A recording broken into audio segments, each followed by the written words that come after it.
Let's look at problem number 16. Find the rectangular equation of the curve given by the parametric equations below. Then graph the curve and show its orientation. Assume that t can be any real number. So we've got x equals t minus 3. We're going to solve for t by adding 3 to both sides. So when we add 3 over here, add 3 over here, t equals x plus 3. Now, since t and x plus 3 are the same thing, we can go into this other equation where we have a negative t squared plus 1. And technically, there's a negative 1 times t squared there, which we might go ahead and put down here. It's a negative 1 times t squared, but we're going to replace the t squared with the x plus 3. So that goes in place of the t. And then we have plus 1. So it's a little bit tricky there. That's why sometimes I think it's helpful to have that negative 1 right there, because we need to square this first, then distribute the negative 1. So the square doesn't go for that negative 1. It just goes for the x plus 3. But since we have a new way of thinking of these equations, what we're going to do is we're going to try to get this x plus 3 squared by itself. We know this is going to be a parabola because we have an x squared part to this, and then we have a y to the first.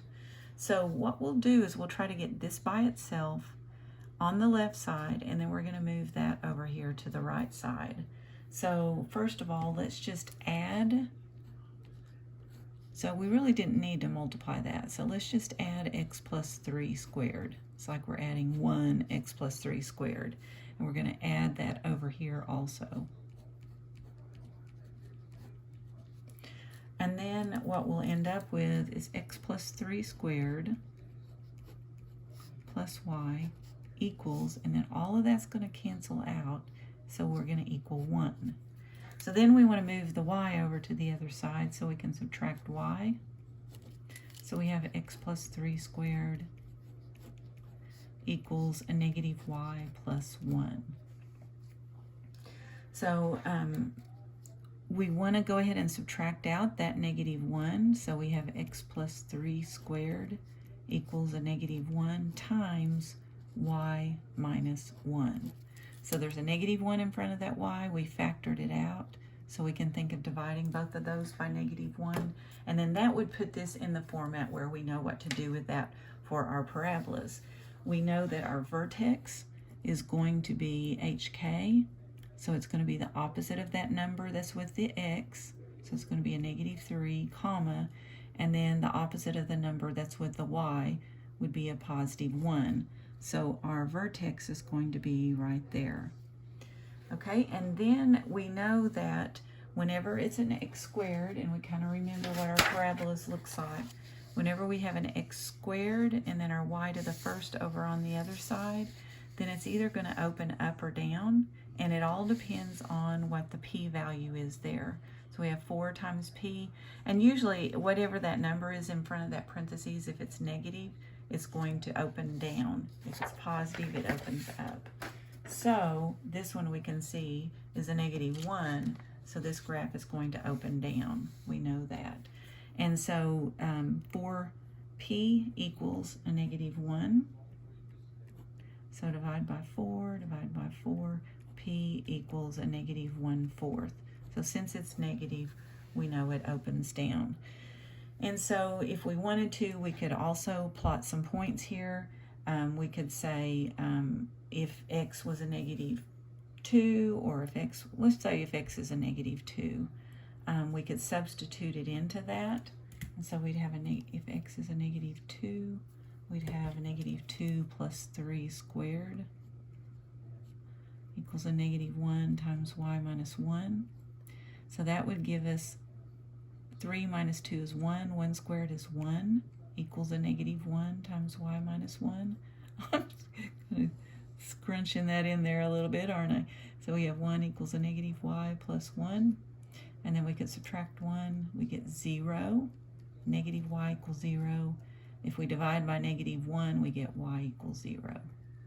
So in that case, if x is a negative 2, we know that y is 0. So that just gives us another point on the graph, that one right there. And so we can see that since it's symmetric, it's just going to do something kind of like that.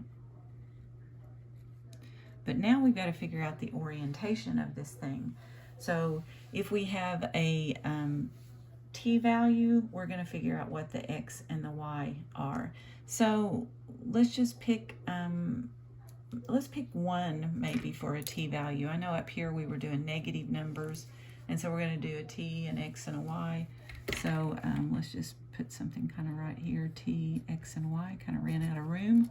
And we're just going to pick, you know, maybe let's just pick 1 for t, and then maybe 2 for t. And we're going to see which way it goes. Does it start here and go that way, or does it start here and go the other way?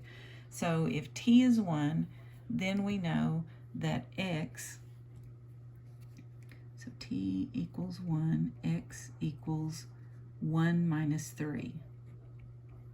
So x is a negative 2. So when t is 1, x is a negative 2. And then we can figure out y. Y equals a negative 1 times t squared plus 1. Well, t is just 1. So negative, well, we're going to square first. 1 times 1 is 1 times a negative 1. So that's a negative 1 plus 1, which is 0. Okay, so negative 2, 0, there's that point right there. Okay, and then when t is 2, let's see what happens. So t equals 2. Then we're going to have x equals 2 minus 3. So x is a negative 1.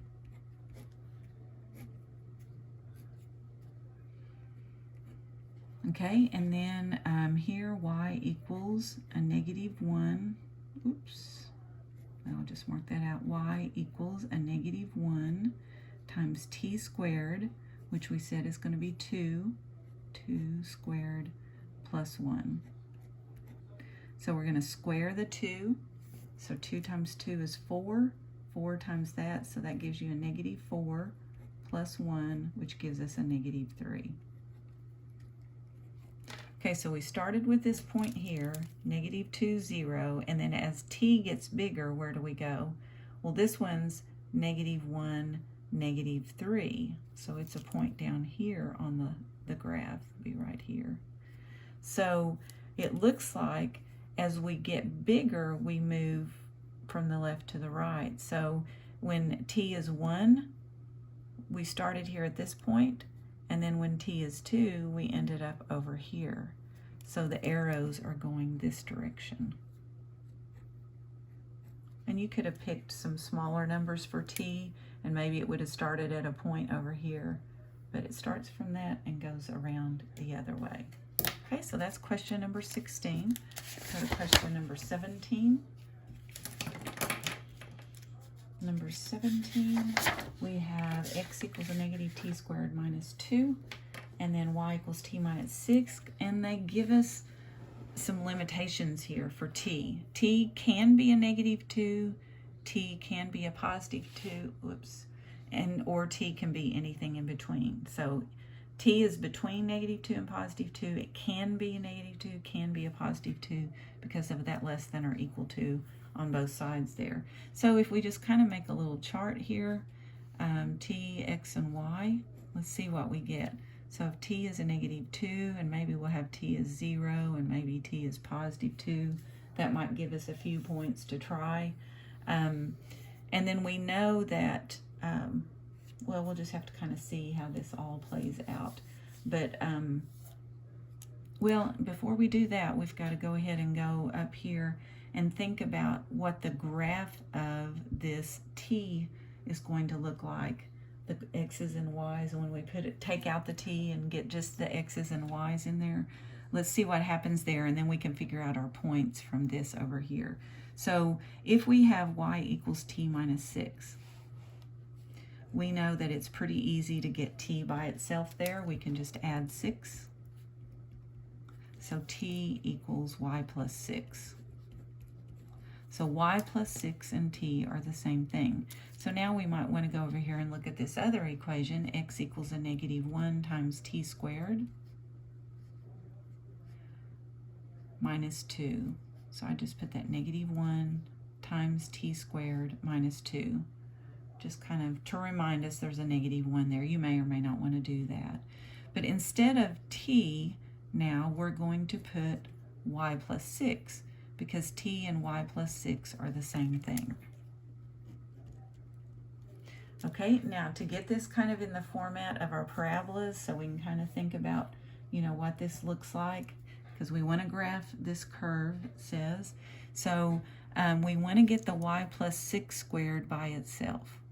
So first thing we're going to do is move the 2 over to the other side. So we'll add 2. So we get x plus 2 equals a negative 1 times y plus 6, and that's squared. Okay, next thing we want to do is we want to get just y plus 6 squared by itself, so we have to divide by negative 1. Every single term, divide by negative 1. Okay, so that gives us a negative x, negative 2 equals y plus 6 squared. Let me see if I got that in the video. There we go. Okay, now I'm going to kind of flip-flop the sides and put the y plus 6 squared over here. And then what I'm going to do on the right-hand side is factor out whatever's in front of the x so that we get it in the format of our parabolas. So we're going to factor out the negative 1, and then we have x plus 2 in our parentheses.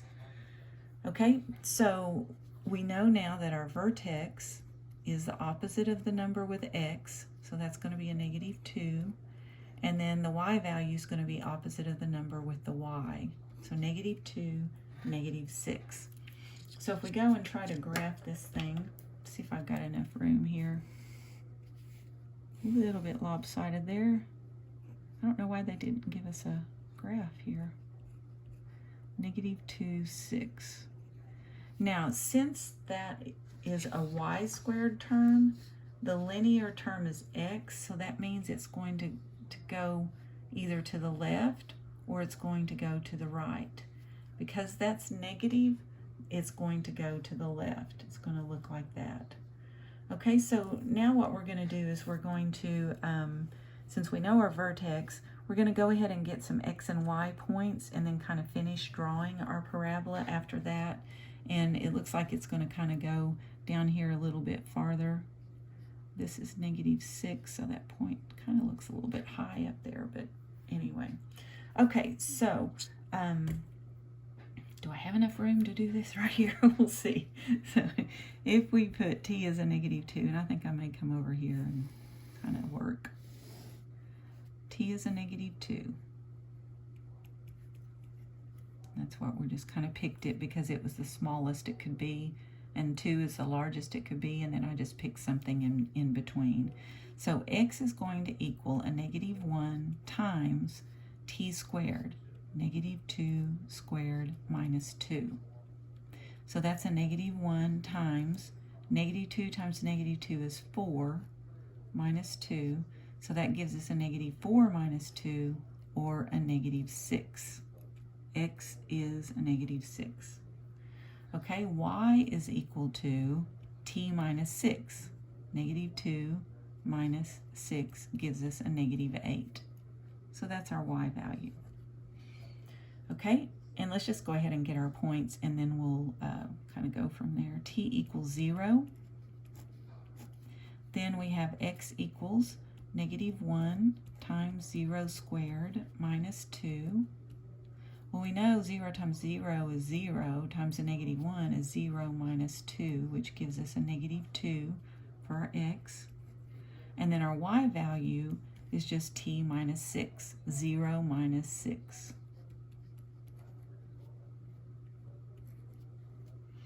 Okay, and then now we've got one more, t equals 2. X equals a negative 1 times 2 squared minus 2, which is a negative 1 times 4, which is a negative 4 minus 2, which is a negative 6. That's interesting. That's this. Looks like we're getting symmetrical here. And then t minus 6, y equals t minus 6, whoops, and t is 2 minus 6, which is a negative 4. So we know we have a parabola opening to the left because that's a -1 right there. It's a negative p-value, we know. And so this gives us a few more points. We can go left 6. So there's 1, 2, 3, 4, 5, 6, and down 8. Left 6, down 8 is right about there. This is not a perfect graph. -2, -6, -2, -6, so we can see that it's kind of going that way. We got our orientation already. And then this point here is -6, 4. So, I'm sorry, -6, -4. So I think it's right about there. Now, I did kind of, see, that wasn't quite over there far enough. I did kind of make a little bit of a blooper there, but this travels this way. We started with our smallest t-value. It started here, and that's where it starts. So we don't need anything else. We don't want to continue on. It is a parabola, but it stops here and it stops there. Starts here, stops there, I guess you could say. And so we found that first point here, found that point there, and then found that point there, and that's where it ends. So there's our orientation for that one. So that kind of gives us a good idea of that one. Now let me get some paper for number 18. That way I won't scrunch it up as much as I have been doing. So number 18. Okay, so number 18a, we have a -3x squared minus 6x minus y minus 6 equals 0. And we just want to determine if this is a circle, an ellipse, a hyperbola, or a parabola, then give the center or the vertex as appropriate. So we've already got our x values together here, so we're going to factor out a -3. And we know that if we divide that by -3 and we divide that by -3, that will tell us what to put in the parentheses. So we get x squared plus 2x. And then we have minus y, and there's not another y, so we're going to factor out a -1, and then that'll just be -1 times y. The -6, we're going to move it over to the other side, so that'll equal a +6. So trying to get this all in order. Now, what we're going to do here is we're going to complete the square. Half of 2, that's 1. And then we're going to square the 1. And that's what we're going to add right there. So we added a 1 inside a parentheses, and this parentheses is being distributed by -3. So when we add a 1 inside the parentheses, we actually subtracted 3 from both sides, because -3 times 1 is a -3. Okay, so when we factor this, we get -3, x plus this number, x plus 1 squared, the half of number. And then if we wanted to go ahead and put y minus 0 here, that would be good, just so it's kind of in the format that we need it.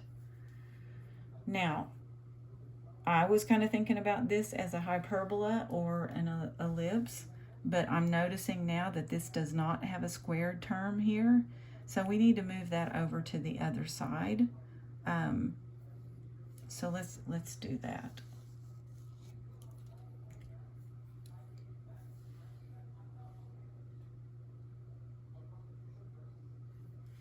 Okay, so when